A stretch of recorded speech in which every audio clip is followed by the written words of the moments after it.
What's up, y'all? Welcome to D's World. Go ahead and like and subscribe if you've clicked on this vid, man. We won't waste too much time with that. We got some NBA, the GOAT pyramid. Oh, yes. I don't know, y'all have been in the debate, LeBron, Jordan, and the mainstay media, modern day media of who's the best baller, who's the next one, or who is quote unquote him. Yeah. You know what I'm saying? Yeah. And personally, I don't want to say heated, but I get passionate about this kind of stuff because balling is so much. It's so much to me because it's let me release in a lot of ways as far as going outside and just hitting some hoops or getting a good pickup game or something like that. Absolutely. But, you know, when you play those games, it's like you really, if you're not gifted like a lot of these guys that we're going to see on this pyramid, you really got to, I guess this conversation speaks to me because you really got to work your game or finesse your game. Yes. So game is one of those things that, you know, you talk about Jordan, people talk about footwork, or they talk about everything really, passing things like that. Let me go a little bit lower on the scale. You talk about J. Kidd, you might talk about passing. You talk about Kevin Garnett, you're probably talking about defense or something like that. You know what I'm saying? Different skill sets. Dog defense, no doubt, no doubt. Ron Harper, another defender. Yeah. You watch. Let me address the GOAT debate. LeBron is not my GOAT. I was talking to Nate about this before we hopped on. That's a fair point. LeBron is not my GOAT because of things outside of the achievements and the accolades. Because that doesn't. People talk about Jordan like, you know, 6 rings, which is impressive. I don't throw away the 6 rings because I feel you have to put it in there. It's a milestone that has to be cherished, just like the scoring record. Like, I didn't knock LeBron for getting the scoring record. Oh, no. It's a milestone that we're rarely going to see broken. But the GOAT debate, man, I'm all about skill and finesse. Larry Bird is the prime example, or a great example. I don't want to say the prime example, but probably the best all-around example for me because he's not that athletic. No. He uses his mind and just knows the basis of the game. Well, yeah, the game IQ, you're not going to find many people out there with a game IQ like Larry Bird. Or a build like Larry Bird. Like, we get so caught up in the go. Like Russell Westbrook, another one. Like, he's getting criticized right now for playing quote-unquote bad basketball, but he's one of the most athletic guys that you could ever bring on the court. Yeah, and the fact that he was playing a 6th-man role while he was in on the Lakers, but now that he's with the Clippers, he's like able to spread his wings again and show the world like what he's capable of. He's trying. They're on a losing streak right now, but he is in a better position, right? Yeah. And I think for me, it's so much more than just it's your effectiveness. It's your it's your efficientness. It's how you impact the game. That's what I want to say. It's all about impact to the game. Well, and the greatest impact players, like you can see them, but sometimes it's the ones that you don't see. Exactly. And I would say the one who like hid behind the scenes, and even though in terms of certain statistics he's the greatest of all time, a lot of people, you know, turn him down because of just how efficient he was and like how he made everyone else around him better. John Stockton. No doubt. John Stockton is probably, in terms of a prototypical point guard that you want, who knows how to pass the rock, who has a decent shot, and and I would say not a like elite defender, but still like a great defender in his own right. I mean, doubt. Dude he leads steals, doesn't he? Yeah, all-time steals, all-time assists. Like, those are 2 records that a lot of people say are never going to be broken because of just how far ahead Stockton is than everyone else. Well, steal, again, is a hustle stat. Yeah. You know what I'm saying? And passion is a teamwork stat. So you have to have some type of, what's the word? You have to humble yourself to do those types of things. Yes.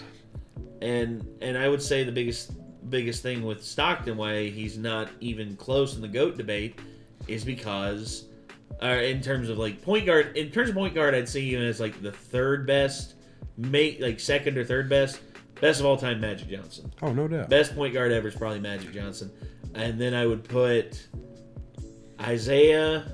You know, Zeke was great, no doubt, and I would also put. I don't know. There's several that, I mean, There's a lot of great guards. Oscar Robinson. Big O. Yeah, dude. There's several that I would just be like, damn. These are like you can't go wrong. Elite. These are elite guys, and to debate their greatness and to debate like their stats and everything. I mean, you look at what they did with the game, and it's like, damn. I think there's a lot to be said with not only the stats but also the teams you play with. You know what I'm saying? Like Larry Bird obviously had a great team.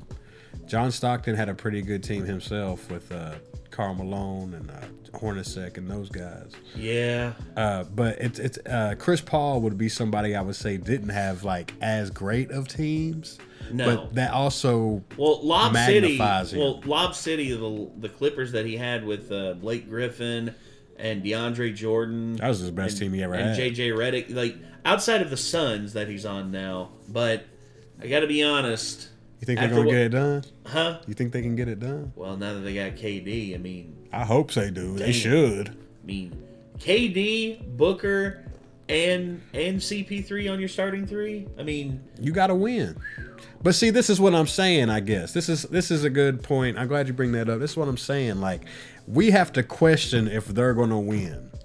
Yes. You know what I'm saying? Yes. Back in the day, like if Jordan would have got with Patrick Ewing. Oh yeah. Like, what are we talking about? Like, imagine, if you will, MJ and Hakeem Olajuwon on the same team. It's just not going to. Wait, what? They're two. Not fair. It's not not. fair. Two ATGs. It's not. Two ATGs, and on the same team. I know that Mike had Scotty. No doubt. But Scotty was a great defender. I'd say he's one of the best defenders ever. For sure. And but in terms of scoring, but he elevated to Mike's level, right? Yes. Like he looked at Mike like, I gotta be that good too. Yes. But yeah, Jimmy High Roller though, the dude has like a few NBA GOAT pyramid videos. This one was made back in 2019. There's so much I want to say on it, man. I guess that's why I'm all over the place. No, and there's a lot to say. You know what I'm saying? Well, and Jimmy's going to cover a lot here because you got to keep in mind, there's a lot of people out there who have a lot of GOAT debates. Oh, man. Like, who is the GOAT? Personally, I don't think the modern day gives it even a fair, talk about. Like, I feel like we have the face of the league in LeBron, and we have to push him. So we compare and they're trying to to figure out who the next face of the league is going to be. Exactly. Which I would say right now, I know Curry can't be because Curry's in his mid-30s. You say it's Giannis? Giannis, I would say potentially, but he's getting close to 30. They're wanting to look for someone fresh out the gate, much like how they did. Luka, maybe. If Luka can win a championship with Kyrie, with that what they got, if he can win a championship, win a scoring title and all that, and carry the team to the NBA Finals and win, I think that might be a passing of the torch. But that's the thing. Luka is great, but he doesn't have that it factor in the social media that LeBron had. No, LeBron that's real. had that it factor in the social media platform that everywhere he went, people wanted to see him. That's real. Everywhere he went, the light was on him. And I think that's something maybe I undervalue, like the money draw, right? The star power. The star power. Yes. I think I may undervalue that when it comes to the GOAT debate. Well, and it's changed over time because the advent of social media, you look at where social media was with Michael Jordan. What social media? There was no social media. Not at all. But yet he was the most popular human being in the world for a decade. The 90s belonged to Michael Jordan. Oh, yeah. But then, you look at LeBron. You look at when he came up in 2003, social media was really starting to get its feet under it. No doubt. Facebook, when 2005 came around and social media just really gained a foothold in impacting the internet.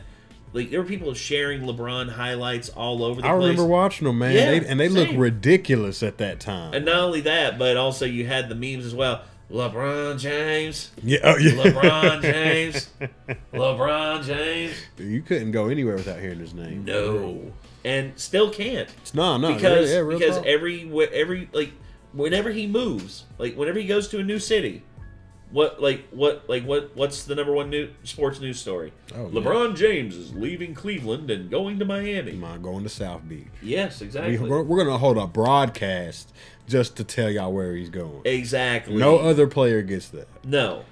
I don't care where Mikal Bridges goes. No disrespect to Mikal, but we ain't going to hold a press conference about that shit. Yeah, I was going to say, in order for people to pay attention to John Morant, the motherfucker had to pull a gun out on live stream. Real talk. Yeah, right. I love John Morant. I mean, the dude's a hell of a player. But what's he doing, Nate? But he's acting a fool, He's man. acting a fool. It's because he wants to put up this visage that he's a hardcore gangster when he doesn't need to. Not at all. The man is worth over $150 million.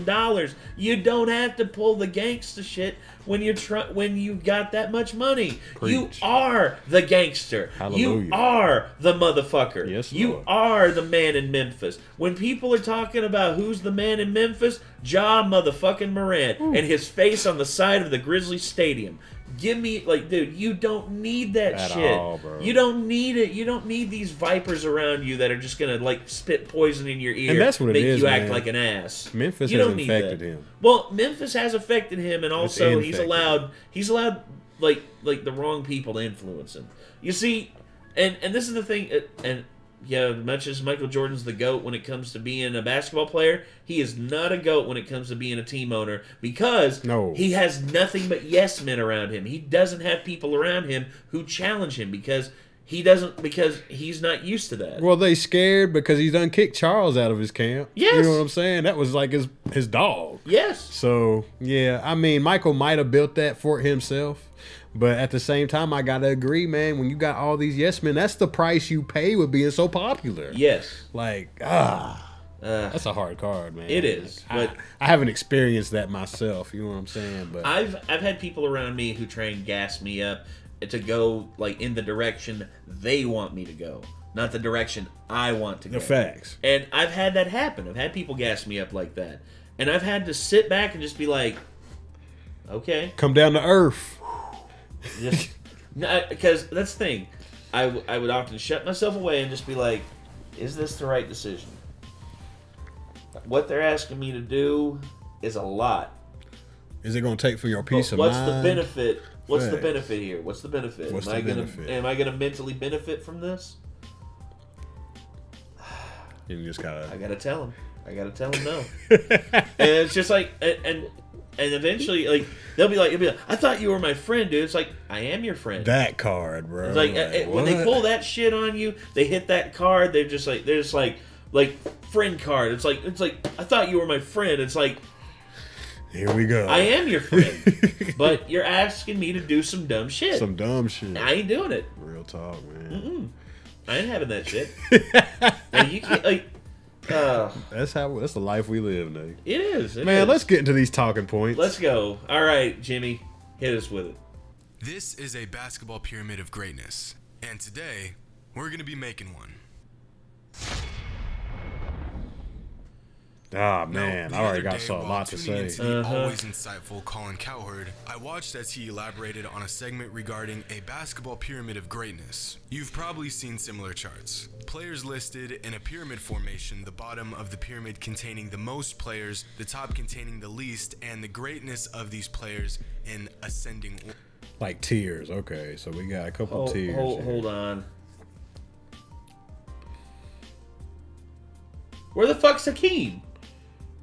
Where's Hakeem? He's not on here? No. Oh, wow. He's nowhere to be found. Where the fuck's Hakeem Olajuwon? They're disrespectful already. Bro! And this is my problem with these lists, man. He should at least be tier 3, if not tier 2. No, he should be Dude, tier 3. you put Shaq in tier 2. You put Wilt in tier 2. He should be tier 3. Oh, wait. Why is Kareem down here? Kareem should be tier 1. Kareem, dude, come on, dude. And so should Magic, really. Yeah. Dude. 5 rings? What you got to do to get in tier 1? Yeah, 5 rings. Dude. Bill Russell should be tier 1. Well, Magic's right there. Larry, 3 rings. Larry, I could see tier 3 for Larry. Dirk's only got 1 ring. I'd say Dirk 3 is because of his scoring accolades. I could see him at 3, but well, he did do a straight run through the the finals. That's that, true. That finals run was ridiculous. Oh yeah, well yeah. I mean, went up against the Heat as well, and everyone was like back in the Heat, and he's just like, nah. I watched that swish. whole run the other day. Oh, the highlight reel, bro. I enjoyed every minute of it. Of course, the round mounder rebound, Mr. Charles Barkley. Yeah, he might even be able to be a little lower, but I understand the respect for Charles. Yeah. Like, Oh, there's Vince. Damn. AI, Vince, Scotty. You got Jerry West up on 4. I guess my thing with this, man, like we talk about the different eras. Most? Like era is like the big thing, right? And Yeah. so many people that make these videos today are misconstrued on like the older eras. Yeah. And vice versa. Like Well, I think it goes both ways. and Will, don't get me wrong, Will definitely belongs in the upper tiers, like at least tier 3 or higher. But But how can you have know. 6 finals MVPs, 6 rings, a scoring title, all-time leading scorer, and be tier 3? yeah, yeah, he belongs at least tier 2, if not tier 1. Yeah, with what? with these dudes? Because look at this, dude. Also, yeah, Dave Robinson. Is that D-Way? Yeah, it's D-Way. KG, Malone, Zeke. Yeah, Okay. you got Steph. Dude, Steph could go up, maybe. yeah, Steph could go up a little Yeah, bit. Steph could go up. Yeah, but We gotta hear them talk. Yeah, man. yeah. Let's hear what Go they ahead, talk. Jimmy. Just to even make this pyramid, a player must virtually be universally regarded as a top 50 player of all time, some of which are up for debate and opinion. So in this particular case, Colin was breaking down a pyramid with about 30 players. Oh, this is The Colin top Howard's players list? of all Colin time, Cowherd? according Really? to NBA Chemistry and Ballers Tribune Oh, on Instagram. Ballers. No Colin wonder made it's a few terrible. of his own personal corrections to the pyramid, but overall, Harden? he agreed with it. And I somewhat agree with this pyramid as well. Magic on However, tier 1. think we I don't can know do about better. that. But Today, Kareem won I'm the going to Bucks a create title. Yeah, Kareem won the Bucks a title, and he helped the Lakers win 5. Like Kareem is definitely gonna be, or Giannis is gonna be the next Kareem. Like I think so too. I mean, how they're gonna 'cause- rank them and shit. Oh, dude, Giannis so far has been nothing short of spectacular. You talk about basketball maturity, not only mentally but physically. The dude went from a skinny ass like Nigerian kid who could barely go through the paint, No doubt. to a force of nature walking through there, dude. just You can't stop him. No. 7 foot tall, 7'6" I wingspan. was about to ask you the wingspan, 7'6". That's ridiculous. Yeah. Just hawking back and Yeah, cramming. and on he's it. strong as an ox. He's athletic as fuck, and he's got a great mid-range game. Oh, like, it's came alive, ain't it? yeah. You lock him down in the paint, he'll just step back and be like, okay. And that's my thing, bro. But let's continue. My own GOAT basketball pyramid, break down each and every player on my greatness pyramid, and elaborate on All each right. pick as well. But before I do, we need a little bit of context here. Basketball pyramids are nothing new. Ringless pyramid. Oh, Karl Malone #1. Yeah, He got to the finals twice, but yeah. I mean, Well, I think that's why they gave him the ringless. Yeah, there's who else got to the finals? Yeah, who else on this list even got to the finals? Ewing. Ewing got there twice, didn't he? At least once. I know it was against the Rockets. But they're probably down Yeah, in he because they got- lost it. He right? got locked down by Hakeem. That's why you see. I love Patrick. Patrick Ewing, one of the greatest centers ever. But Hakeem was like next level shit, dude. I mean, I He couldn't was. believe. I watched that finals. I couldn't believe he locked down Ewing the way that he That did. what how he did. Yeah. True Then there's that. Reggie, CP3. Okay. Yeah, Juwan. Oh, there's Dikembe Mutombo, Melo. Oh yeah, there's Russ. There's actually Anthony Davis can't be on here anymore No. because He's got a ring. yeah, but this was before 2020. True. So yeah, there's several people who are on here that Dwight Howard's off there because he won a ring with the The Lakers. There's D Who else is Rose. that? Who's this dude in the bottom right? Very bottom right. Both of those guys. Who are they? I don't know who them two cats is, man. Don't know I either. gotta do some research. Same here. There's a lot. Well, I mean, there's Pistol. There's Pistol Pete. Yeah, I mean, what up, yeah? Yeah. Oh yeah. And then Vince. Vince Carter should be higher up. But Yeah. that's just me. God, dude. At its basic form, they're just a visual representation Three-point of the greatest shooting players tier? of all.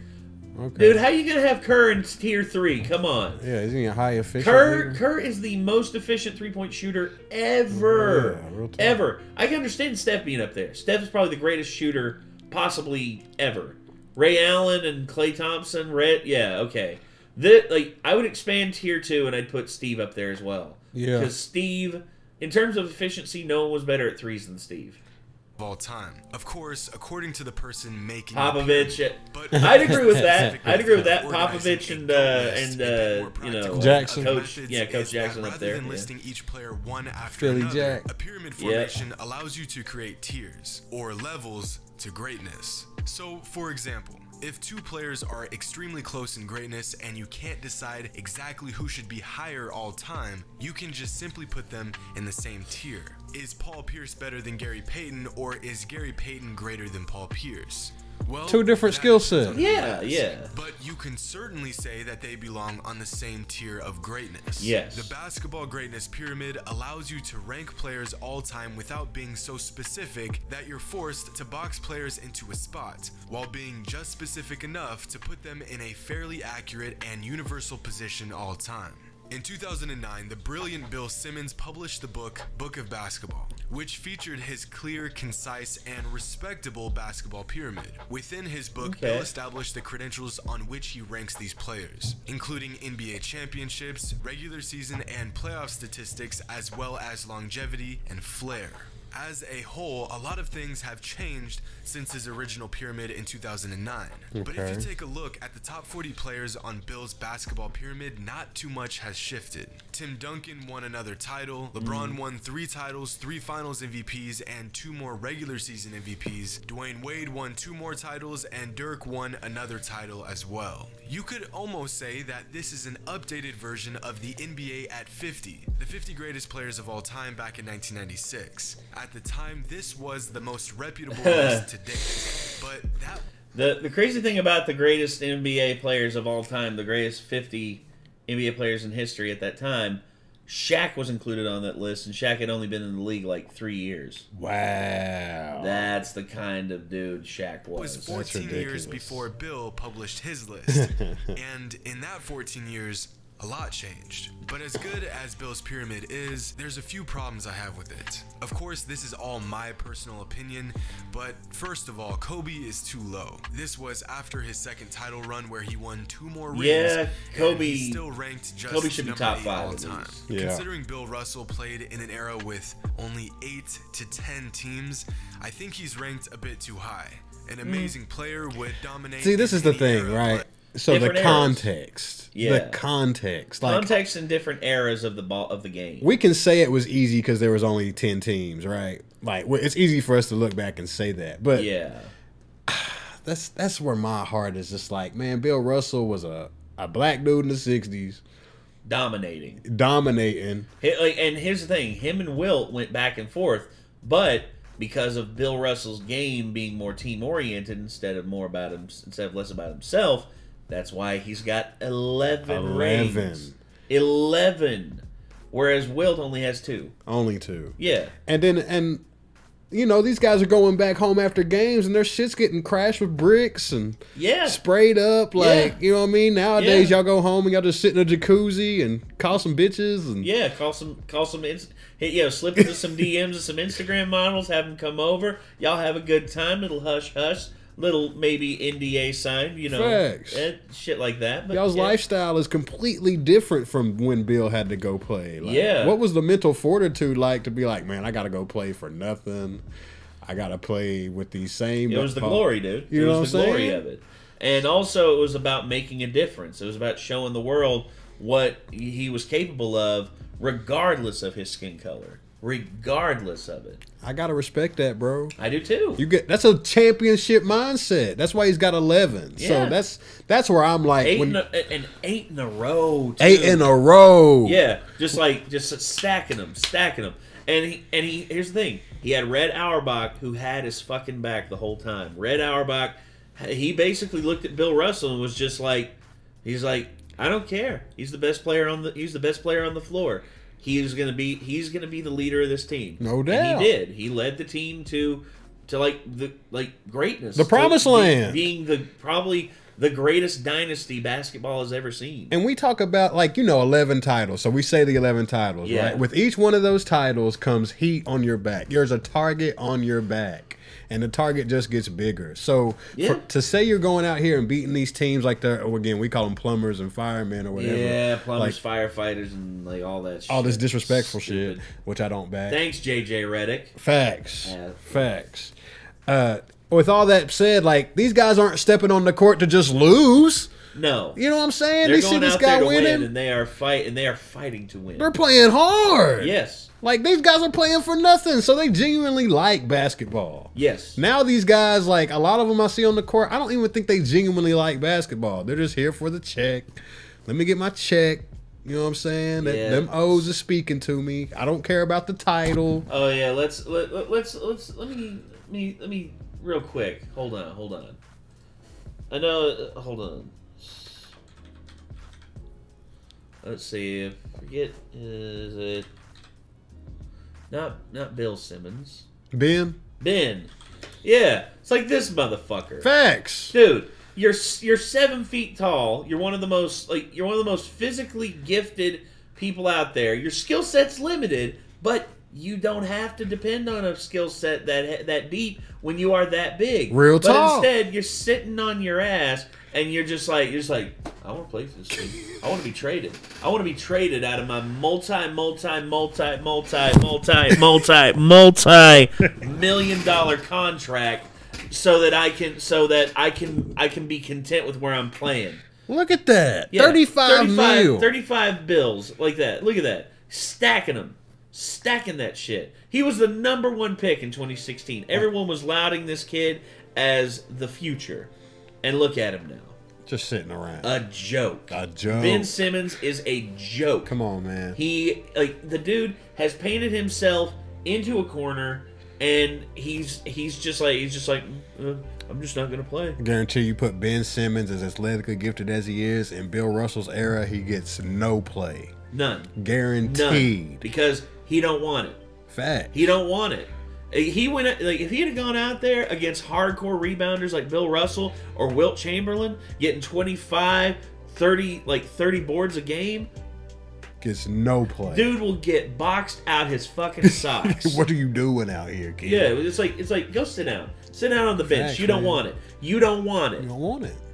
And that's where I'm at. I am too. I feel that. You feel me? I feel that. Wouldn't have him this Yeah, high. I'm on that with Or you. he made it on the list at 84. He does have an immaculate postseason resume, Arvydas which Sabonis. clearly plays a large role in his position on this list. But as a player, I don't really see him as a top 90 or even top 100 player of all time. But with Big that shot being Bob. said, I Bob can Horry. understand why Yeah. he falls where he does on this list, considering the man was a big contributor to 7 titles. It's a responsibility. Chris Paul made it on the list after just 4 seasons in the NBA at number 90, which is extremely impressive. Now, there's a Reddit thread on this basketball pyramid back in 2017, and most fans agree that if you were to rewrite this pyramid at the time, Wade and Dirk would both make it into the top 25, Steph makes the list, and LeBron creeps up into the top 5. This pyramid is impressive because it has 96 players, and the formula in which Bill ranks these players is concise and consistent. Bill has a little bit of a hometown bias towards his Celtics, but other than that, It's pretty heavy. another basketball I mean, they're all pyramid great, that was more though. recent Oh and well, yeah. I mean, I don't know about JoJo. I'm sure he was. well, Paul Westphal. JoJo I never got to see JoJo him. was good. JoJo had a great floor presence. Like, Okay, word. He was able to weave through most people.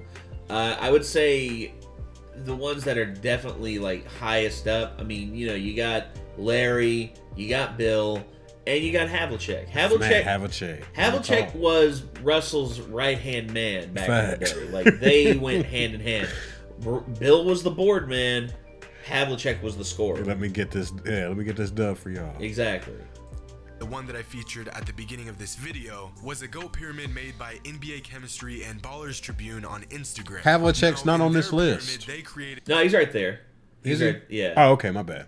5 different Tier 5. tiers, with Yeah, each still tier signifying respectable. another level of But why the hell is greatness. Moses I think down this pyramid like below is Barkley? decent, Dog, I it's have no good, clue. but in my personal opinion, Three-time it does have MVP? its flaws, Only got 2 some of which titles? I Yeah. can't bring Yeah. up without giving away my own pyramid, but a few things that I respectfully disagree with. Dirk is too high. I mean, he is a legend, but when you consider all things and when you compare his resume and his accomplishments to some of the other guys on this list, I think he should be a bit lower than where he is. If Shaq is tier 2, then Duncan, Bird, and Kareem must be tier 2 as well. I do like how they have KD up there. Although he still has a lot of basketball ahead of him, there is no denying his greatness. I think they have Agreed. Vince Carter a little too high. KD is I one love of the what he's best done for modern the game, scorers Oh, all the oh, amazing no doubt. moments he has Without produced, question. but all things considered, he isn't as good as some of these other players. No MVPs, no scoring titles, no titles. And tier 1 doesn't look quite right. But we'll get to that here shortly. Here's the formula for my pyramid. So first of all, longevity is important, but personally I value a player's peak. Peak is more much than their better. longevity. Some players played for 15 plus seasons, but never made an all-star team. Others played for a decade and lit the league on fire for a couple seasons. I like to lean towards the players who reach the highest Well, peak. this is a. What are you trying to do when you talk about peak and longevity? to me? Peak. Well, longevity is like how long you've been in the league. No doubt. For instance, Robert Parrish. No Robert doubt. Parrish was in the league forever. Played in the most games ever of all time. His longevity is impressive. He's been on championship teams. But is he an all-time great? Now you look at Larry Bird. No doubt. Larry Bird's peak. Larry Bird was in the league a lot shorter. He was in the league, I think it was like under 900 games. I think it was like 897 games. But yet you look at how good he was during like 1981 to 1987, 88. Right. Like he was like averaging 24, 25 points a game.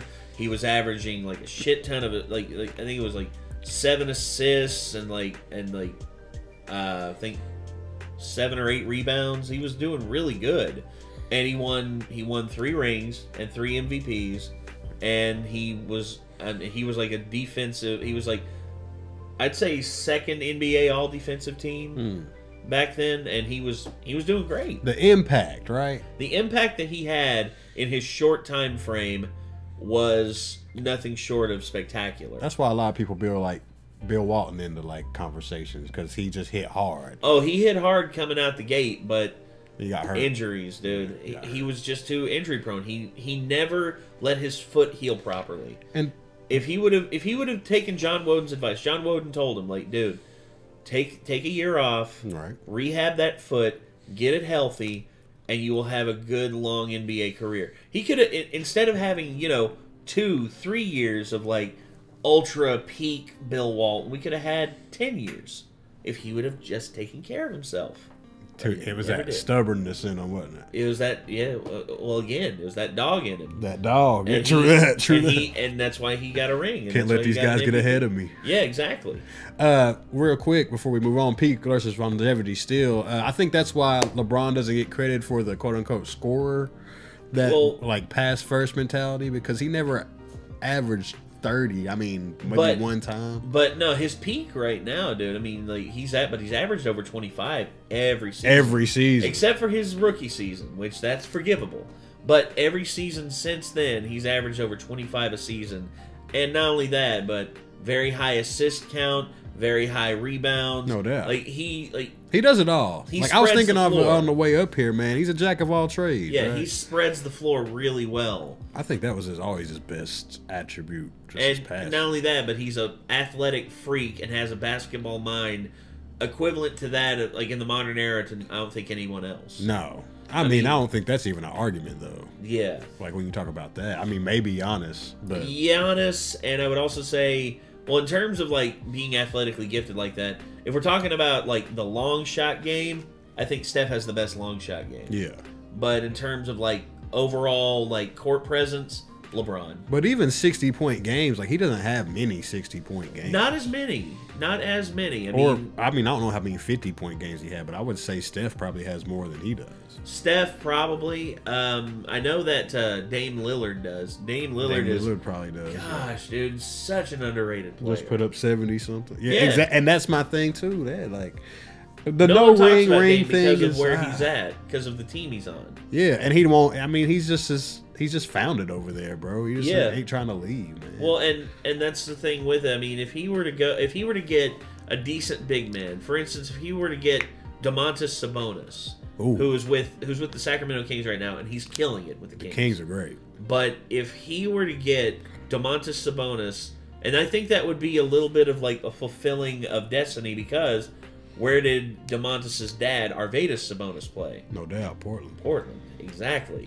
And if Domantas goes to Portland, his dad will be ecstatic. He'll be like, yes, legacy, fulfilling legacy. And if him and Dame Lillard finally win one for Portland, if he wins one in Portland, we're gonna really have to consider Dame as. Oh yeah, well he's definitely one of the modern best shooters. He's up there, dude. I'm going to Dame for a bucket before I go to LeBron for a bucket. I probably would too. That's what I'm saying. Like I probably would too. That's why he doesn't get the tag. Like yeah, you got to be able to just go to the guy. Like nah, we just need to play right now. Just make it happen. Like, just dish it to him and let him do his thing. Let's let him do his thing. Just real talk. Just like it's like shit. I'm not open. He is, but wait. So's he. LeBron or Dame? LeBron or Dame? Dame. Hit that, Dame. Switch.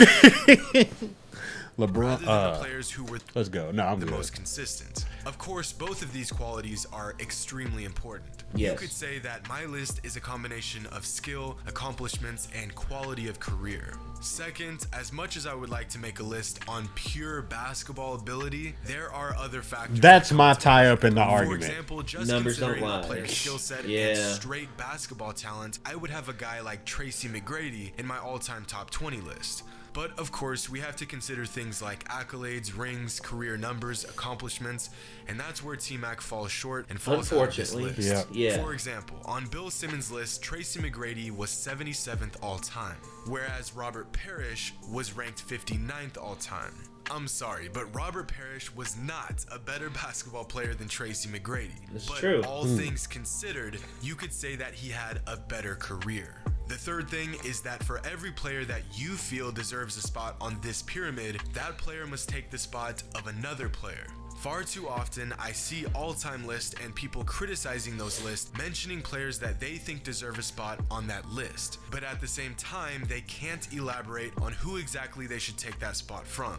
The fourth factor in my formula, and one of the biggest flaws with creating all-time lists and charts, is that era plays a tremendous role in a player's legacy and greatness, but there's no real way of quantifying that role. That's what it is, Fred man. VanVleet of the Toronto Raptors. Fred is a solid backup point guard in today's NBA. But in 1965, with the skill set that he has today, Fred VanVleet would be an all-NBA point guard. See, this is my beef, though. Nutrition and No, I don't accept that. No. I don't accept that. You see, unless you get a time machine and you go back, because you look at, okay, if you want to know the Jordan rules, like, you talk about back, like, nowadays, if they played, if, you know, they had the LeBron rules, and they were trying to like take the knees out from under LeBron and stuff like that. I mean, you know, people would be rioting in the streets, and you know they would be, and you know, like everyone on the opposing team would have fouled out. Oh man, fact. But back then, you know, I don't think I remember anyone really on the Detroit Pistons ever really fouling out playing against Jordan, and they mauled that dude. I've seen the highlights. That's a crazy stat. Actually. I've seen the stats of like of Zeke tripping him up, of Rodman elbowing him, of friggin' Lame Beer and Mahorn like knocking him out of the air. Like that's the thing. When he took off, like that was what Mahorn and Lame Beer were told to do. It's just like he gets in the paint, hit him, smash him, hit him. That's the thing. And the same thing with John Sally. John Sally was told the same thing. It's just like, he's like, because I remember, like, he elbowed Mike, and it was an elbow to like the arm right here. Didn't do that much damage to him. I remember it was he said it was Rodman came over to him. He's like, hey, if you're gonna elbow the motherfucker. Like if you're gonna do some damage, like hit him in the ribs, make him feel it. Hit him in the neck, hit him in the chest. You want him to feel that shit tomorrow, so that he'll think twice about stepping in that paint. Facts. And it's like, keep in mind, you can't do that nowadays. No. In some cases, sometimes you look at a player long enough, dude. You jaw at a player too much. Technical. Real. Out the game. Real. Yeah. Back then, you could talk shit. You could elbow a motherfucker. It's a man's game. You could trip him up and all that. And it's just like, oh, that's a foul. Yeah, just go to the line, take 2 shots. That's it. That's it. Yeah. God. Clean it up, man. You know what I'm saying? Wipe your snot out your nose. Get that blood off you. Get that blood off the face. Hey, towel. Get out. Yeah, wipe that blood off the floor. But my thing with this point on Van Vliet, on top of all that, man, is just like, just to discredit all the work that those guys put in, to take a random player and say he's gonna dominate the league. Like, first of all, this guy has medicines and sports science that these dudes in the back didn't have. So if you took all that away from Van Vliet and just placed him in there, he's trash. One of my biggest historical what ifs ever is, what if Larry Bird would not have injured his back? What if Larry Bird would have had like a mental coach who could have helped him work through going to college, and he would have been in the league 3 years sooner? What if, like, that's the thing. Larry, a lot of people discredit, Larry Bird as like a great one because I think J.J. Redick said it. He's just like, Larry Bird's not the greatest three-point shooter. And he's not, but he's just like, Larry Bird, I would even put in the top 5 of greatest three-point shooters ever. It's like, JJ, I love you, dude. Yeah, I've watched your game. You are one of the best ever to come out of this area. You are hands down like one of the nicest guys. But I do believe you are talking out of your ass. That's... Is that butthole talking? Is that the mask? Yeah. Or is that Ace Ventura? Just like it's like all of a sudden it's just like, JJ, why's your mouth not? Wonder why it's stuck in here. I'm joking. JJ, I love you, dude, but come on, man. I know, you're trying to blow up Steph Curry to make it. I know Steph Curry kept kicking y'all's ass out in the West whenever whenever the Clippers got to the playoffs and y'all couldn't get past Steph Curry. I know y'all trying to blow him up to make him seem like but you don't need to do that, man. Your accolades speak for yourself. You scored over 10,000 points in the league, dude. You don't need to blow yourself up anymore. Your game speaks for itself. Let it speak, bro. Yes. And the fact that Steph Curry beat y'all, with peak Warriors, him, Clay, Andre, and with Iggy and Draymond. I mean, no wonder, dude. No wonder. No wonder. I mean, you were going up against probably the best confection of a team ever, along with a coach who knows how to work his players right. Knows the game, bro. Yes. Play with the best. Exactly. Play with the best. Anyway. Let's get it. And training methods are getting better and better every year. The average player in today's league is without a doubt better than the average player 40 to 50 years ago. But think about it like this. Rather than considering who is flat out better, consider who was greater relative to their competition. Of course, it's not the only factor that matters, but it's an important one. And the fifth factor to consider is that I know people will disagree with this list, and that's perfectly fine. Accuracy of the pyramid is subjective. How accurate a list may seem to some, it will always be inaccurate to others. Well, it's like after you get past the top 5, then it's just like pick and choose for everybody, right? Yeah. Even the top 3, I would say. Yeah. Maybe even the top 2. Of the greatest players of all time, created by former legends, current players, and established members of the basketball media, and even that list gets roasted and torn apart. You just can't please everyone. No, you can't. In fact, I encourage y'all to share your pyramids in the comments below, and feel free to tell us. You might have to make a pyramid, though. Yeah, I might have to do that. So now that we've seen examples, we've broken down the rules, see what I can come up formula. Let's get into this pyramid. Let's get it. Starting with my tier 5, we have John Havlicek. Hey. The OG Celtic, went 8 for 8 in the finals, 13-time NBA All-Star. Rest in peace to this legend. Next is Elgin Baylor, a player that doesn't really get a lot of mention these Mr. days, Mr. averaged Inside. over 38 Yes, sir. points per game while actively serving in the military. Held the record for the most points in an NBA game before Wilt surpassed him, and still holds the record for the most points in a finals game. David Robinson.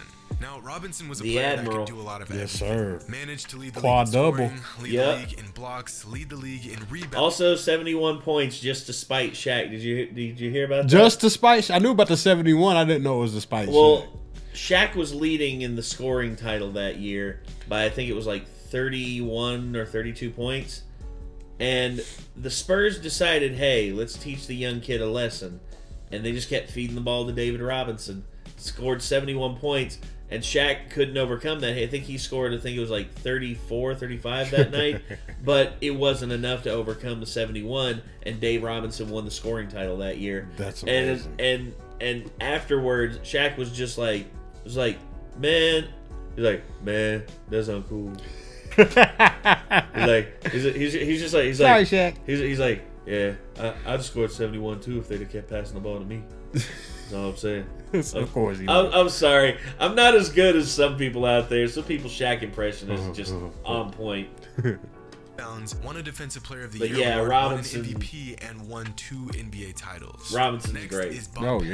yeah. Another Oh, player that Bullet doesn't get Bob. the recognition he deserves. Bullet Was Bob part of the Pettit. team that handed Bill Russell and the Celtics their only finals loss during that 60s dynasty. So here's something pretty crazy for those who aren't too familiar with Pettit. His career averages are 26 and 16 a game. Damn. Player on tier 5 is Dirk Nowitzki, a player that has earned the respect of NBA fans around the globe throughout his 21-year career. Definitely one of the best. I'd have put him on players of tier all 4. time. Yeah. I'd have put him on tier 4 because of his scoring accolades. Dude, I mean, Dude, that title He run was convinced me, bro. well, the title, that title run against the Heat That was convinced just- me, bro. Next is Allen Iverson.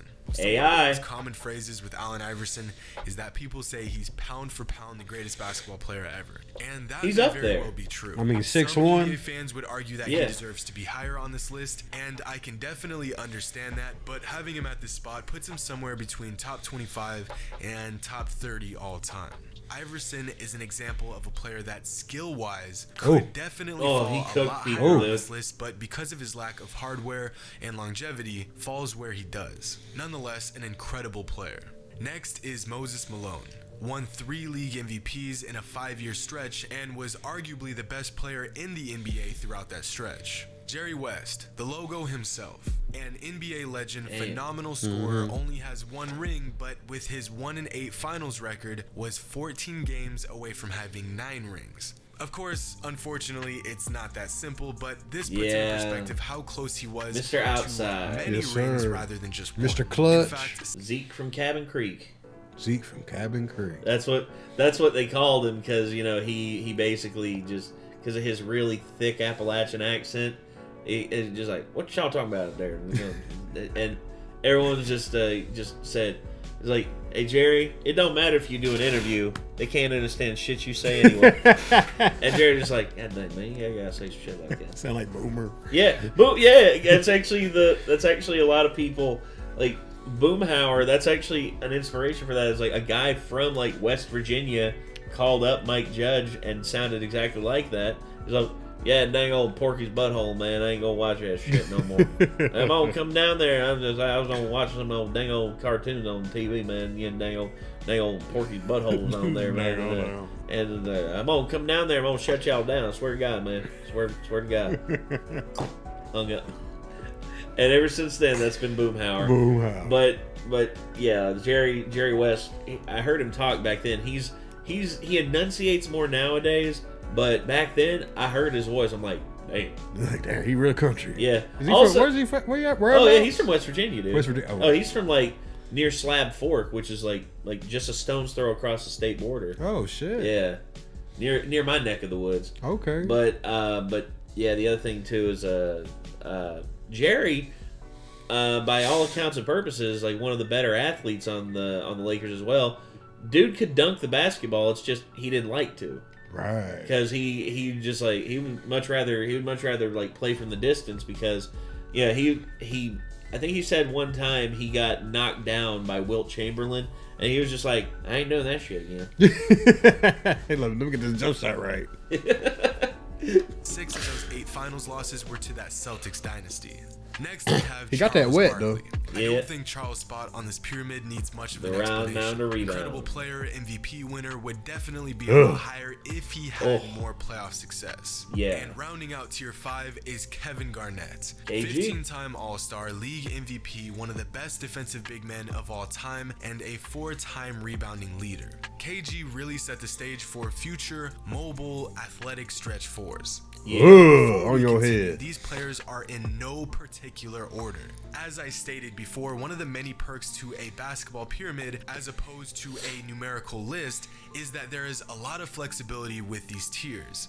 For example, you can make an argument that Allen Iverson was better than Charles Barkley, or that Jerry West was greater than Elgin Baylor, but the overall premise is that they are all Right. within the same realm of They're both. greatness. Well, they both As I serve said the same before, purpose. Some of these players They may both. be a They both were like they swapped around being the lead guard, being the one. Right. See, whenever they wanted to go up the middle, they went to Baylor. But whenever they wanted to go outside, Jerry. Let me get that Jerry. Yeah. low tier 5, others may be a high tier 5. But unfortunately, that's all we have time for today. So be sure to tune in tomorrow for part 2 of our basketball GOAT period. Oh, wait, hold on. We got a series? It's right here. Oh, okay. Yeah, I got it. I got you, brother. Oh, my dude. We ain't. John Havlicek, So, yeah. Elgin Baylor, David Robinson, Bob Pettit, Dirk Nowitzki. Next is Allen Iverson. Next is Moses Malone, Jerry West, Charles Barkley, Kevin Garnett. And here we go. Oh, shit. Yeah. Got me. You got me. What's up, everybody? It's Jimmy, and today we're going to wrap up our NBA GOAT pyramid. Before I go any further, make sure to watch part 1 Yeah, that was for nasty. some examples, That was Hakeem, a dude. breakdown on the formula. He- How is he He's- not even and placed some on there? perspective. I don't know, dude. Don't make no sense. It makes no. Yeah, it makes none. Two finals wins, an MVP, probably the most complete season a player's ever had. I'd say the only person who's had a more complete season was Michael Jordan. I know Hakeem Olajuwon in '94. Won the MVP, Defensive Player of the Year. He won the NBA Finals. He won the Finals MVP. I mean, that's one of the more complete seasons. But when you look at the season that Michael Jordan had in 1988, the only thing he was missing was a championship. That's it. Literally. Because he won NBA MVP. He won the scoring title. He won Defensive Player of the Year. He won the dunk contest. He won the All-Star Game MVP. He won, I think he was the, he was the leader in steals that year as well. God. He was like the unstoppable in '88. The only thing he was missing was that little That ring. title, man. If he'd had that ring in '88, most complete season ever. Period. Easily. Easy, no doubt. On the matter. You can find a link to part 1 in the description below. So with that out of the way, let's get right into this. Starting off with tier 4, we have John Stockton. Ah. Possesses 2 NBA records that we may never see broken in our lifetime. And if you had to make Also, a Stockton's perfect point guard hands in a were lab, freakishly John huge. Stockton would Yeah. be the Being, result. like, only 6'1". Quick, intelligent, crafty, unselfish, durable. Top 3-point guard of all time, and ran one of the most unstoppable plays the game has ever seen Pick and roll? with this man, Karl Malone, who Yeah. falls in tier 4 as well. Second all-time in scorer. points, top Well, 3 not power third. forward of all time. And some may argue that he's the best power forward of all time. But He's just up there. happened to run into Yeah, he an gotta be unstoppable mentioned. Bulls team right in the prime of his Ugh. career. Oscar Robertson, There's the man Big who O. accomplished the impossible. All right, 57 real years- quick before we move on. How do you feel about the Karl Malone LeBron comparison? Because people say if LeBron played in this era, in that era, he would be, the man. But I feel like Karl Malone, same type of build, had more of a post game, didn't did. pass as much, No. but he had a passer. Yeah. But I bring up the Damian Lillard point of if I need a bucket, I'm probably going to Karl. But that's just me. I Well- don't know. Well, I would say both of them have their advantages in terms of their game. LeBron is the better, more all-around player, but in No terms doubt. of like if it's coming down to it and you need a bucket inside the paint, throw it up, let Carl do his thing. Let do work. Let him do his thing and let him just like, because if Carl would have had the more complete game like LeBron, I think maybe they would have won a championship or two. If he could run the floor and like really like, I mean, he can run the floor, but you know, well, no, I mean, if he had the basketball, if he had handle, well, if he had the basketball handle, and if he had the IQ of LeBron, that's the thing. IQ. Carl's basketball IQ was great, but he was limited to the game that he played, and he had like the perfect answer to the stuff that he didn't have with John Stockton. No doubt. Well, near perfect. I mean, they got to the finals twice, but hey, and not only that, they ran into two near intertwining dynasties. They ran into the Rockets twice in the 90s. Then they ran into the Bulls twice in the 90s. So there you go. What you gonna do? What can you do? Jack shit.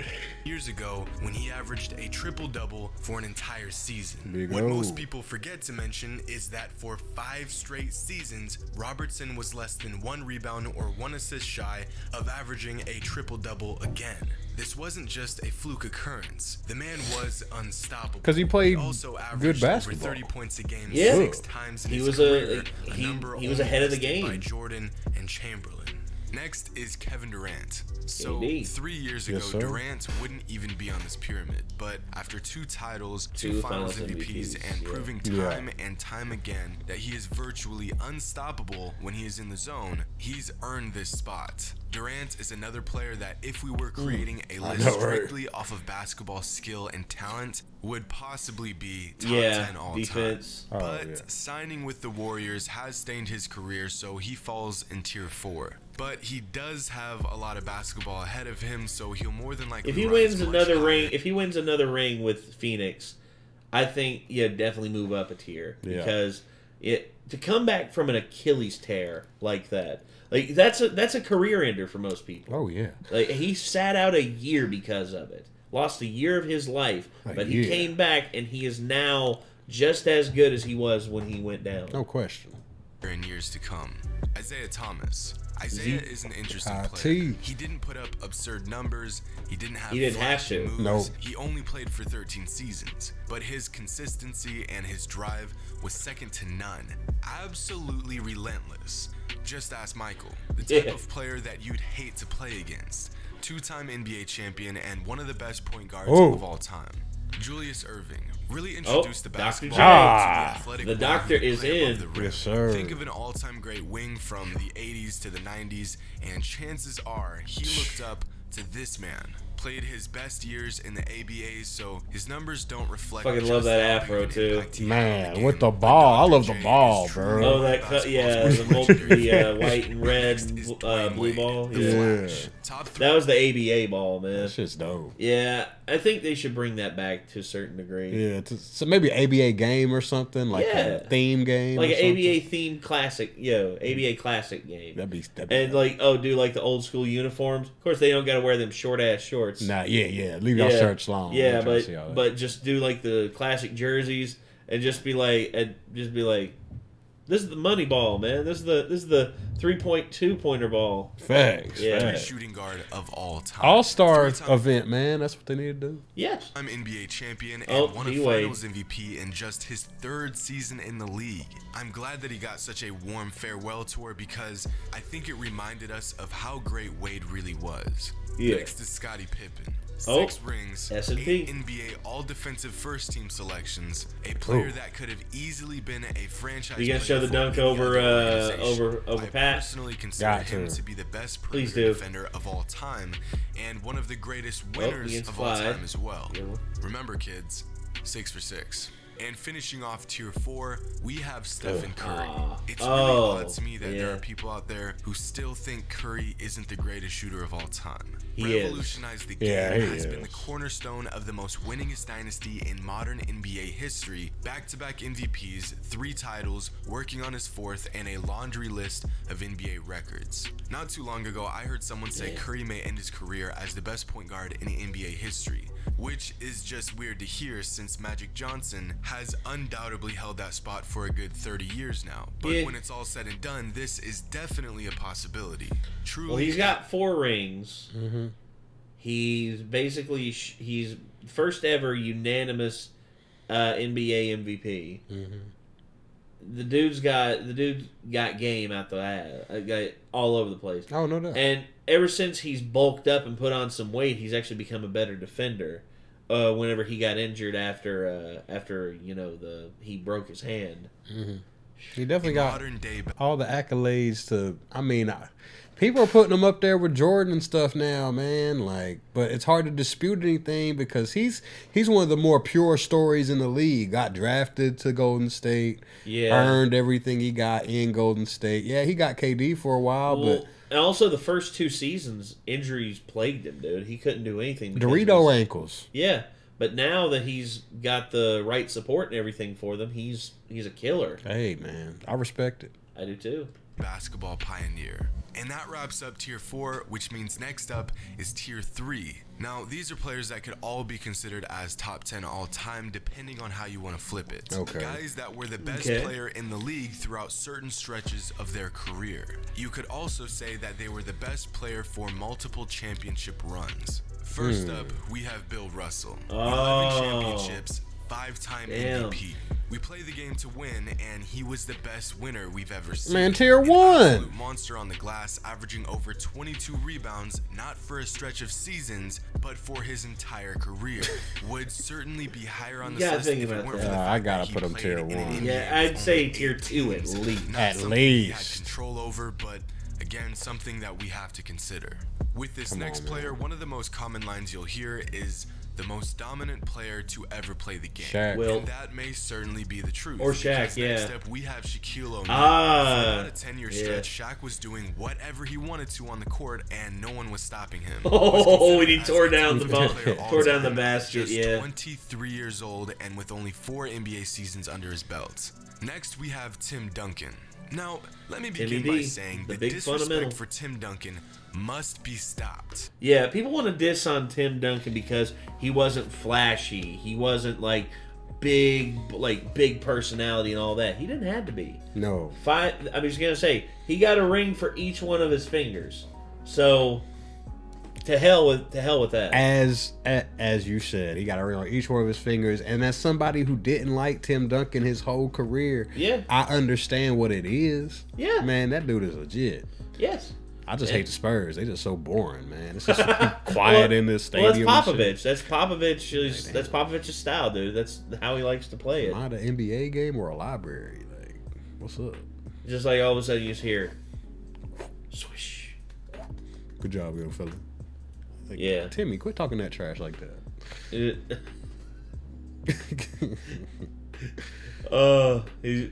Tim never talked trash, but people would interpret him talking trash. KD said he's just like down low on the post against Tim, and Tim just like floats it over his head, and KD's just like, you ain't gonna do that again. And then Tim does it again and again and again. And at the end of the game, KG's walking off the floor. Tim comes up behind him, slaps him on the ass. He's just like, good game, bro. Good game, bro. Yeah. Like, damn it, no. It's like, stop it. Get away from me. Stop being nice. This man won 5 titles in 3 different decades for the same team and was arguably the best player for each and every one of those titles. Never once wavered, never once demanded a trade, never complained. Just put in the work. Can you pause the video one time? I know he's got him in the same tier, so I can't say too much. But why are we giving Tim all this credit for 5 and we can't give Bill the credit for 11? That's all I'm trying to say.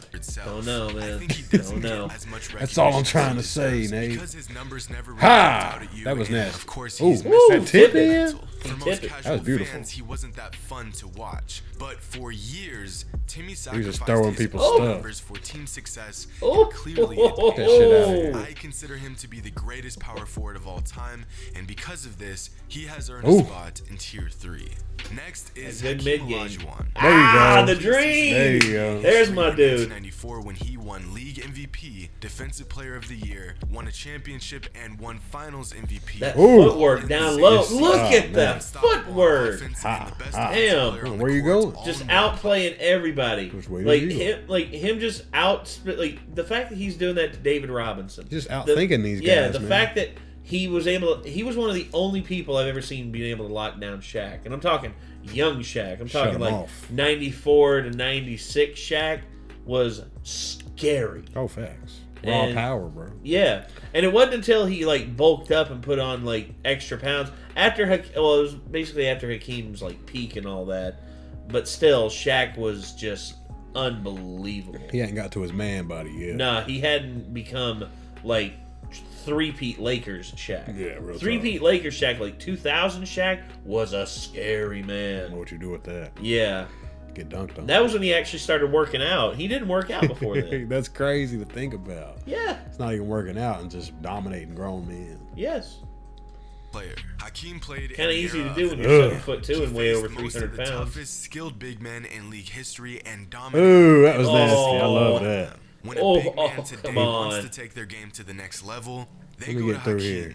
Yeah. Next up on tier 3 is Larry Bird. It's Okay. a shame Oh, Bird's career there's was cut Larry. short by injury, and he didn't begin his NBA journey until he was 23. But in Yeah. 13 seasons, he managed. See, it's like I was saying, if Larry would have able to get a head doctor to really like help him get into the league earlier, he'd probably have 5, maybe 6 rings, because the Celtics team that he was coming into weren't as talented, but dude, and also another thing too was Larry and the Celtics were cheated in 1986 when that one kid, I forget his name, but he died of a cocaine overdose at man. 21, 22, and he just got drafted there, and a lot of people were saying like this kid was the future of the Celtics, and they got deprived of that. So I would like there's a bunch of what ifs surrounding Larry's time and like how many rings he would have if for his health plus like the people around him, because he had McHale and he had Parrish. McHale, great, just a great defender, No doubt. dirty defender. I mean, I'll never forget Another that. I'll footwork never forget guy. that Kurt Rambis clothesline basically knocked Kurt Rambis like flat on his ass. Big and then of course you had Robert Parrish, big dependable big man in the middle. Just a big strong guy. Yeah, and who was durable. Yeah. Never missed out. managed to solidify himself as one of the greatest shooters of all time, a relentless competitor, and a 3-time champion. Even as a 35-year-old with a crippled back, Bird averaged 24, 10, and 7 a game.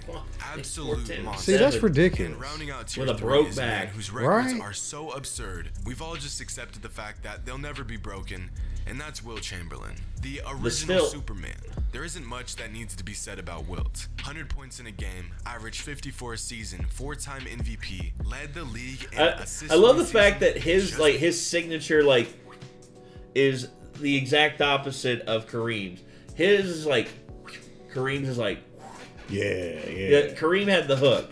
He got Like, that roll. He had the Yeah, he got just that that little finger roll. wispy finger roll. Let me touch that. Yeah, just like he's like Just let me he's tickle it. He's like you only put a little backspin on it. All right. You see the silhouette of his fingers. Yeah. Well, his fingers are like that long. I mean, come on. His fingers are so like tree branches. yeah. Imagine a tree branch just like coming at you and just being like, "Hey, you want to hear about the time I scored 50 points a game in a season?" Looking like what are they called in Lord of the Rings? Yeah. The ant. The ant. The He's just a ant- big ass just- ant. Actually, I would have loved to have seen Wilt Chamberlain as an ant. Oh my like God. again next to the Hobbits. He would have looked as big as an ant next to like the Hobbits and everything. It's like, my goodness, are you an ant? He's like, no, I'm Wilt Chamberlain. No, I was like, I don't know. Actually, I'm Will Chamberlain. Yes. Nice to meet you. And he just he has to lean down to shake their because he's so fucking tall. He just sticks his finger down there. He's like, "What's up, little man? How you doing?" And also, he's just like, "Oh, what's your name, little kid?" "My name's Jimmy." "Oh shit!" Oh shit! Oh shit! You a grown ass man. Exactly.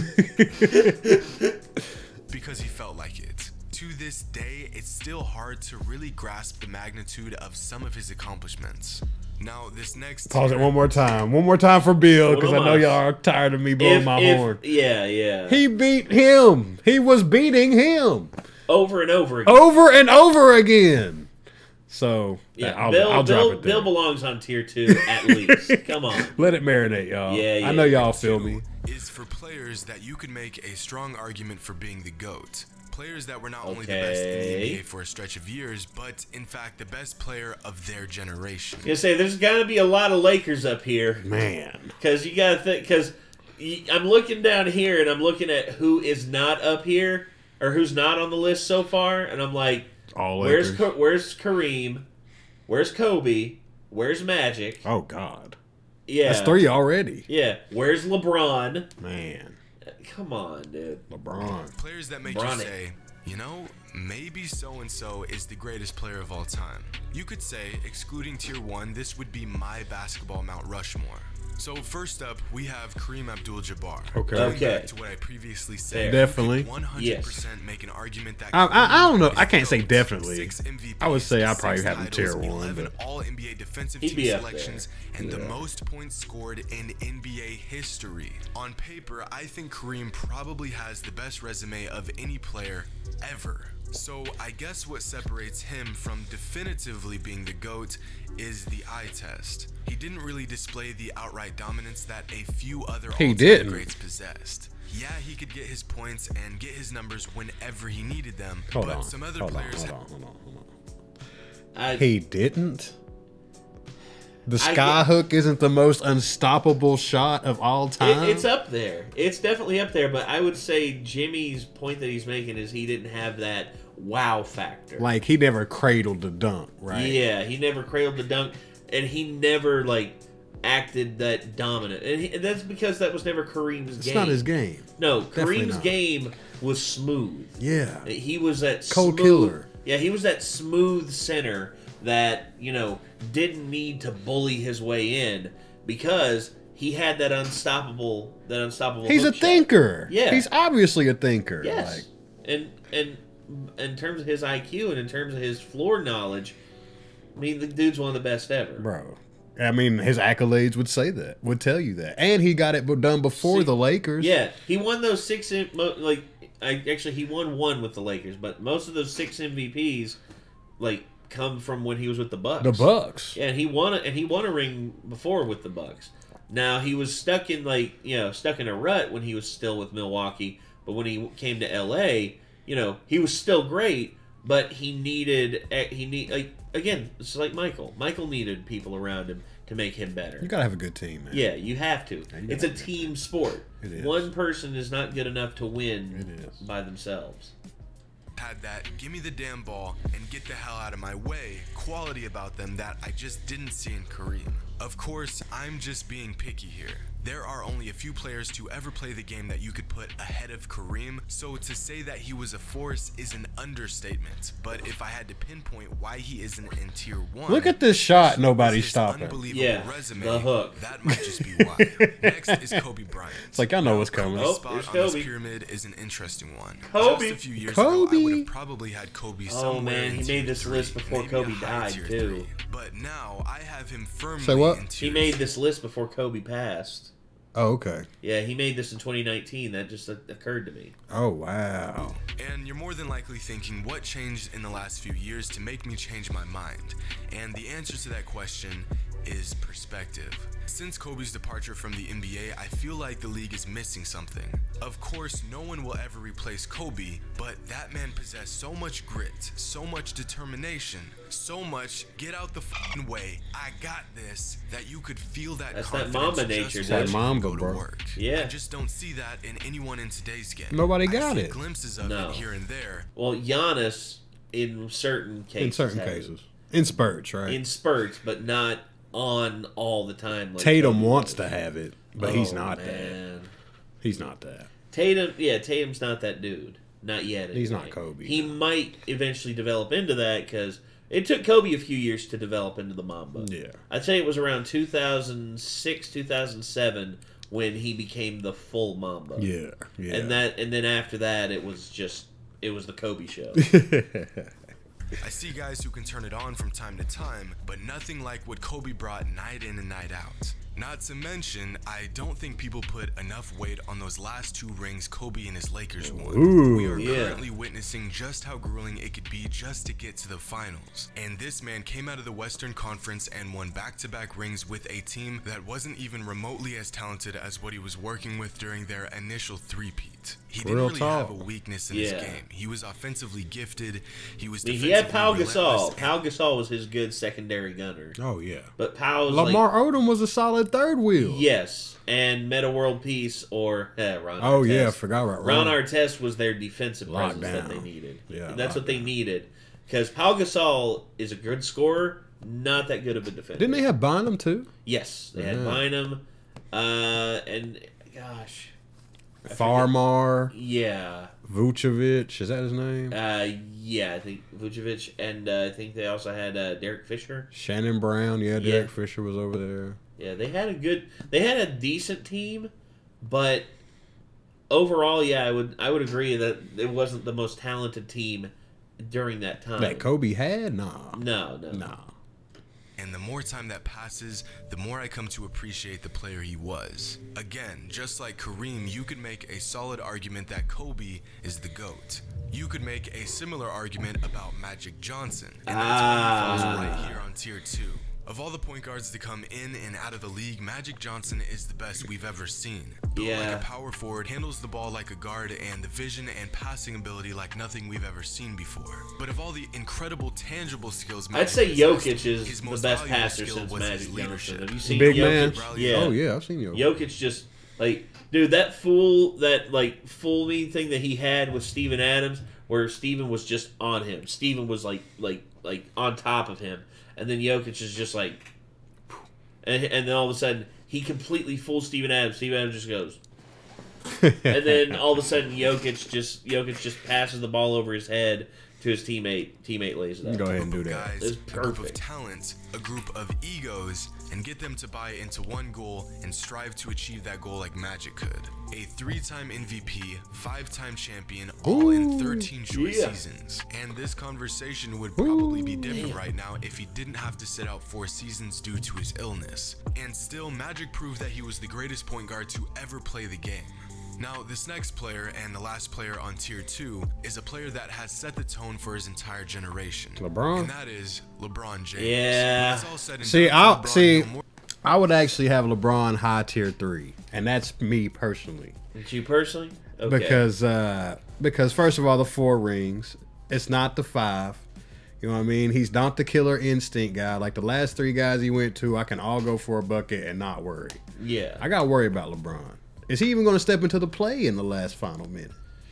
And then, on top of all that, he stacked teams. These other guys, they just went with the flow of the league. Yeah, I mean, I would say Kareem and Magic being on the same team, like you had your 2 superstars, but then you also had Cooper. You also had later on you had James Worthy. Did they trade for that though, or was that drafts? Worthy was drafted, but they had to trade up to get that piece and they traded up To get Kareem? Norm Nixon. They traded away Norm Nixon to get that pick so that they could get James Worthy. Okay. But yeah, and that a lot of people still wonder like what the Lakers would have still looked like if Norm Nixon was still with them.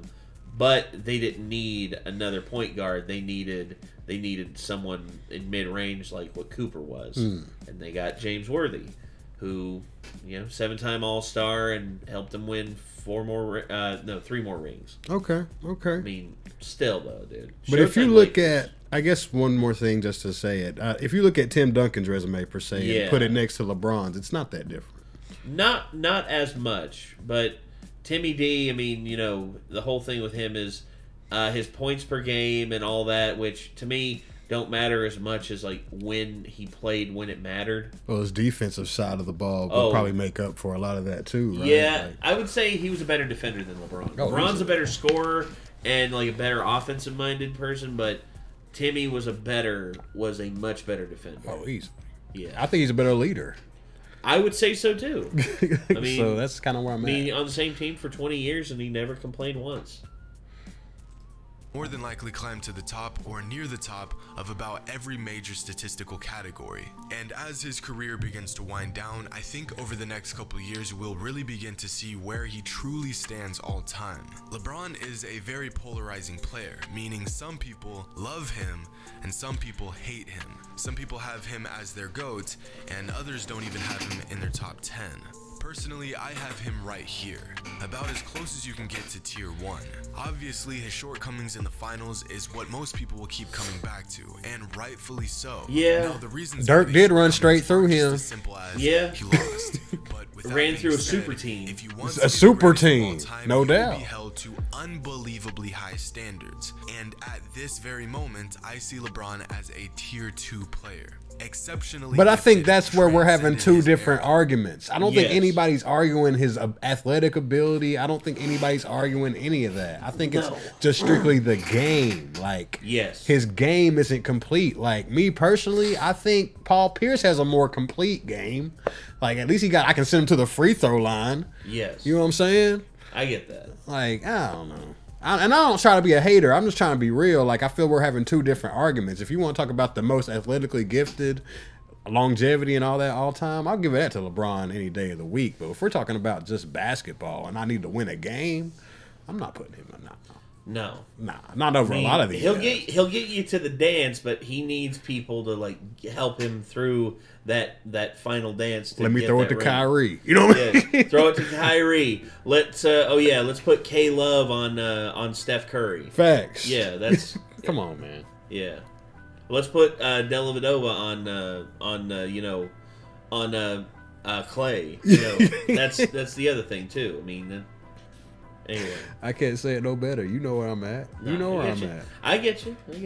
And I will say, one thing I really admired while I sat and looked over the credentials for this video was LeBron's consistency. Excluding his rookie season, if you take any of his 15 NBA seasons and mix them up, you would not be able to tell which one is which. 15 years of razor-sharp consistency. But when it comes to the greatest of all time, every player falls short of one man. And that, of course, is Michael Jordan. Michael Yes. Jeffrey Jordan. Basketball is a sport with a lot of different rules, a lot of different factors that come into play, and an infinite amount of opinions to filter through.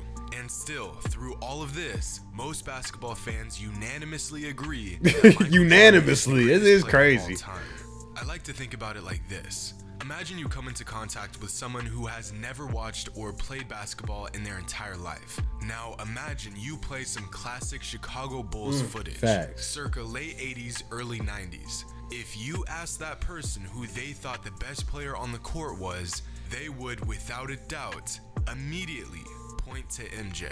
Not because he scores the most, not because of the efficiency or any of that.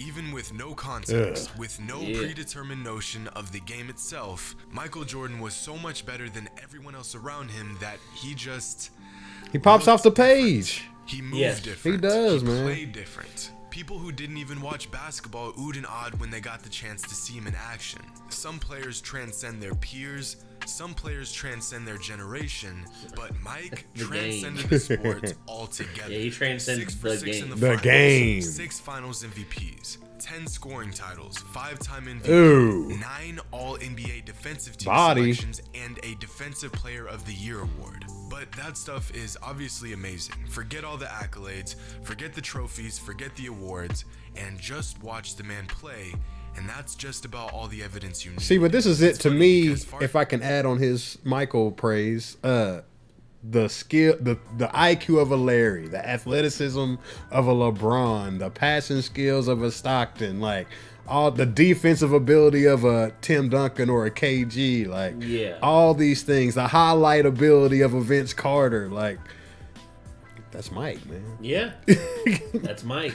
That's Mike. And What else is there to say? none of these, there's really not much else to say. None of these guys can embody everything like Mike did. And No. that's kind of the phenomenon in it. Like, man, like winning, ability, skill, clout. You can't, I mean, he had it all. You can't. Yeah, it's hard to compare him to anyone else because there's not really many else to compare to. When you're talking about the completeness of game and just playing the game to win, like, I mean, you can't play it no better than that. Like, No. and again, my next probably down would be Larry.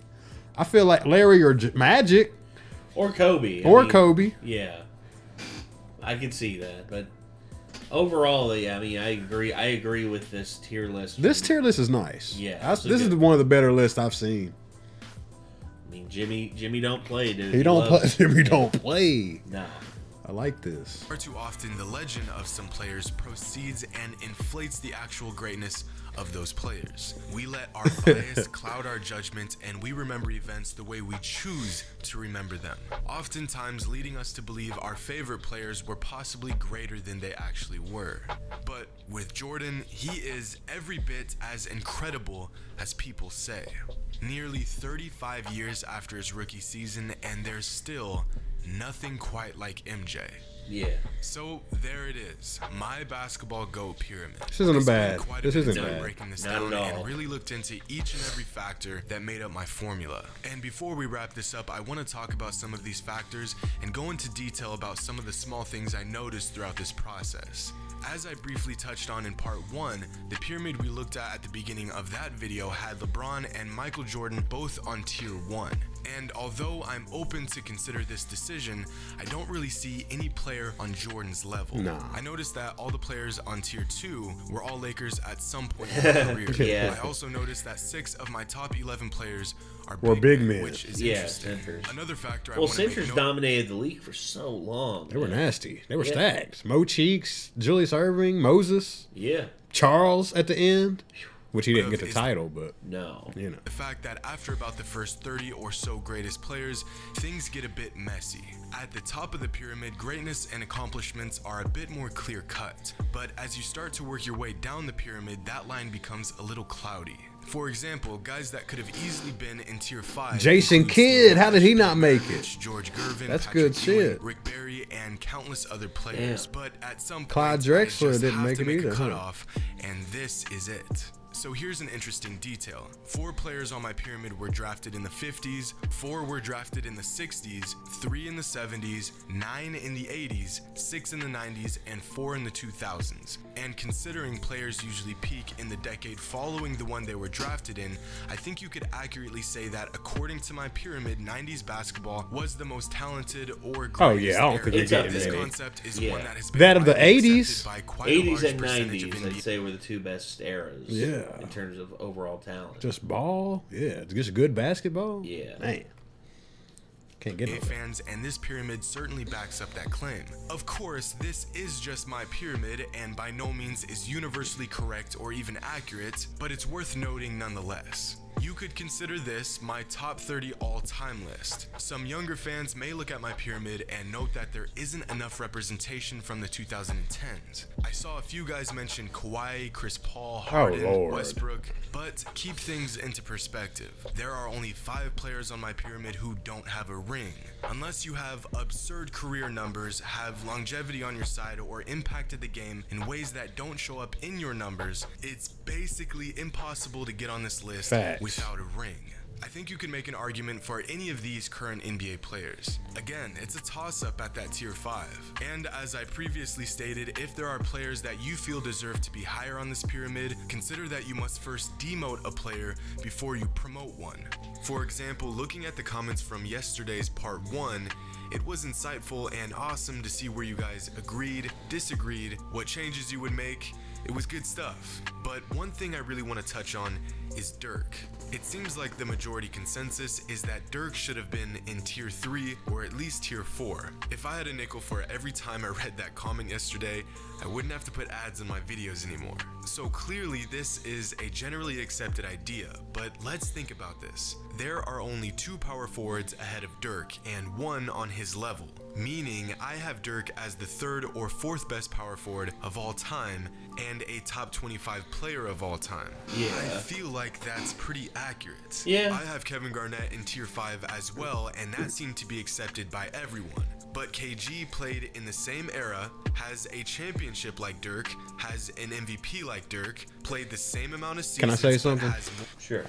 This comparison is a good one because this is more about style of play. Like if I want KG, I'm looking for a defensive squad. If I want Dirk, I'm wanting to score, right? So the numbers aren't really going to be a true evaluation of this to me. Like how do I want to win? Like that's more like the question when I look at these two players. Yeah, I can see that. You see what I'm saying? But yeah, that's really just a quick hit right there. That's all I want to say, really. More rebounds, more assists, 12 more All-NBA defensive team selections to Dirk's 0, a Defensive Player of the Year, more All-Star appearances, and 4 rebounding titles. Dirk does have a Finals MVP, something that KG doesn't have, and he has more points. KG was just as good as Dirk and had just as good of a career, but no one is saying KG should be higher while a lot of people are saying Dirk should be higher. Maybe it's because Dirk just retired and that recency bias is showing. Maybe because Dirk's heroics in 2011 put him over the top. Whatever it is, I will say the defensive player of the year and defensive team. You gotta talk about that. Yeah, you gotta talk about that. 12-time selection. Yeah, what? We gotta talk about that. Yeah, 11 defensive, like 1 defensive player of the year. Tier 4, I'll give you that. Another point I want to make is that I think some viewers might have jumped to conclusions a bit too soon. Seeing Shaq and Tim Duncan in tier 3 looks absurd until you see that tier 1 and tier 2 only have a combined 5 players in them. Yeah. Just some small things from yesterday that I wanted to point out. On a website called Boxton, there's a fairly extensive discussion on the pyramid featured in part 1, and to give you an idea of where some people's opinions lie, here are examples of some corrections people suggested. So this guy says, dude put Steph in tier 4 and Harden is nowhere to be found on tier 3. Empty calories with Harden. So man's unfortunately, yeah, I mean, Harden's a great shooter, but what's he done? And he don't play defense. No. I don't even get both sides of the ball. Be on the same tier as Kareem, Bird, Duncan, and Bill Russell. Right. Facts. That Dwayne Wade should be on the highest tier with Michael Jordan and Kobe Y'all Bryant. are foolish. But of all the ill-advised opinions on the matter, this guy is pretty damn spot on. So just like anybody else, I am not the authority on this matter. This is my own personal GOAT pyramid, and I think it's pretty good. Let me know your thoughts in the comments below. I couldn't make many changes. Someone too Not low? many, Did no. I leave somebody off the list? What corrections would you make, and what would your pyramid look like? Knowing Thank you the for tuning in. Hope y'all defensive enjoyed this for two-part KG kind of series. makes me If look you're at new the to tier the channel, be 5, sure but the to fact that we're subscribe. tiers, New I can roll with content that. every Yeah, week. yeah. And as always, until next time. Damn. Damn. Okay. Some basketball knowledge for your ass. So yeah, that's that was good. That was. I Jim- thoroughly enjoyed that. Jimmy High Roller, once again, just proving to everybody like he is one of the better basketball YouTuber creators out there. Yeah, I mean, I love his work. I'm a huge basketball head, Nate, and I Yeah. gotta say I respect that list. Again, like very minor changes would be made, like, and he looked Yeah. at it as a pretty well-rounded perspective. So, yeah, man. I mean, and again, it's subjective. It's all favoritism at the end of the day, or not even just favoritism, but just how you look at the game as a whole, how you might view the game yourself. Like Yeah. people value different things. Like me, I'm a defensive guy. I'm a assist guy. I'm a teamwork guy. Like some people like the scoring, which is why you hear people mad about James Harden and stuff like that. Like it's so much to talk about when you talk about basketball. It's more than what meets the eye a lot of the time. So Yeah. shoot, man, what you got? Honestly, Jimmy has always been like a consistently great creator on here, and I've disagreed with him on a few things, but for the most part, his logic is sound. Yeah. When it comes to just putting out there how he feels about this, or how he feels about just how he feels about like this person being considered a GOAT. He's not afraid. Like so many people out there are afraid to even commit to anything because it's just like, oh, if I commit too hard, then it's just like I'm gonna look like an idiot. It's like, dude, if you believe in something, You say it and you stand by it. Bro, I know I had some hot takes this one. I know Yeah. a lot of people might flip on me for some of the shit I Some people are gonna be said. mad, but you know what? That's the point. Bro, I'm in the barbershop battling this idea every day. So come with whatever y'all got, man. I want to hear who y'all think y'all's GOAT is. He's heard worse. Man, I've Much heard worse worse. in the barbershop. People get sensitive about this shit. I'm serious, man. No, I get you. They get sensitive. I'm just like I've bowed out of these arguments a lot of time now. I'm just like, hey, like, man, bye. Take care. Y'all, you know Say what I la mean? vie. I got Fare thee my well. feelings on it. Yeah, I got my feelings on it. Sure. Jimmy, are we subscribed to Jimmy? See, I think. Oh, not really. Let's get in there. Let's get in there. Yeah, let's go ahead and leave a like on that too. You got anything else to tell these brothers? Not really. Just we've been here for a minute. Yeah, y'all keep it close, and hopefully we'll see y'all on the next one. We'll see y'all on the next one. Because he redid his pyramid list this year, so we're actually going to see what he thinks now. Oh versus shit! 3 years ago, but that's going to be in the next one. That's next time. Yeah, man, I'm excited. See, I gotta feel something. Hold on. Next time, Gadget. Next time. I did not expect I can't do that. I can't do that forever. That my throat literally is just like, nope, you're not. It's like you're good. Nuh-uh. Well, in the famous words of Shao Kahn, finish him. Or wait, is that Shang Tsung? It's one of the two. No, it was Shao Kahn. Finish him. And we'll see y'all next time. Take care.